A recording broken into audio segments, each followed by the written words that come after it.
semuanya. Halo teman-teman semua. Sebelumnya, kenalin nama aku Widya Wainingsi dengan NIM 124400662. Aku dari program studi Teknik Telekomunikasi Angkatan 2024. Perkenalkan, nama saya Eliada Marcella dengan NIM 124400044.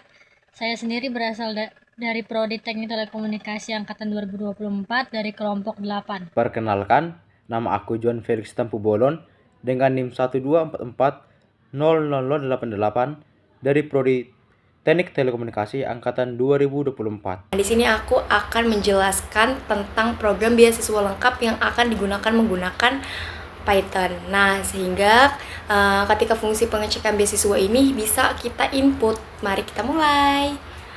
Nah, yang pertama yaitu kita menggunakan sebuah kelas bernama pendaftar.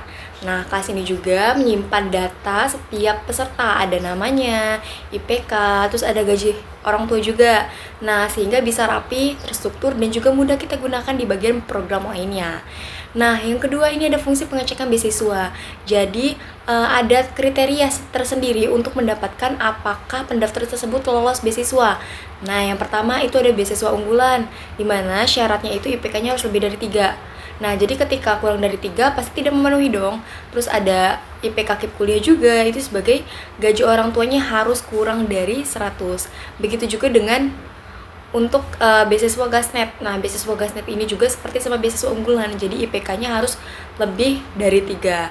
Nah, fungsi-fungsi ini juga syarat penting untuk logika nanti, intinya dari apakah pendaftar tersebut lolos beasiswa atau tidak gitu. Di sini saya akan melanjutkan ke bagian kedua, yang dimana di bagian kedua itu menyimpan data dan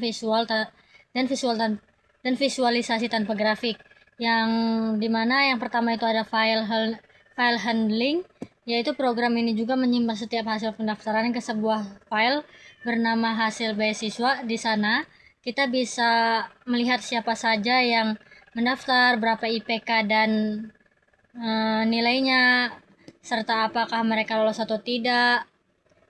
Berguna juga sebagai arsip atau laporan.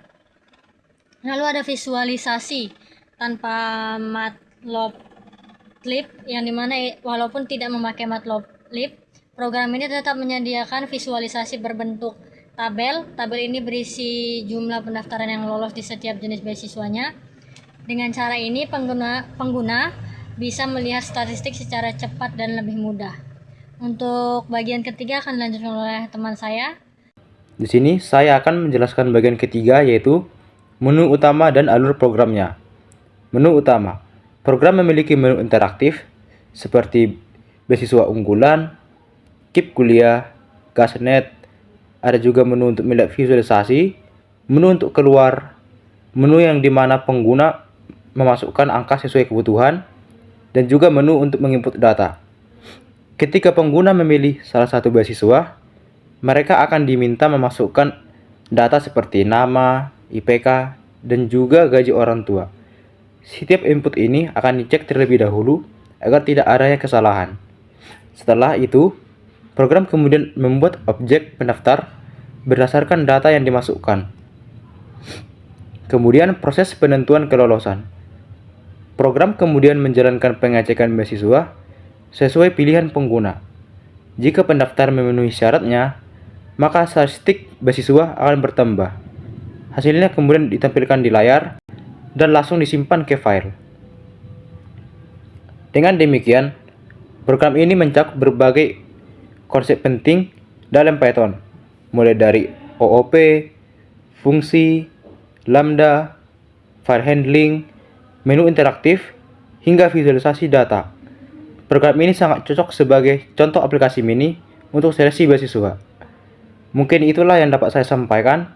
Saya John Felix Bolon, saya pamit undur diri. Terima kasih.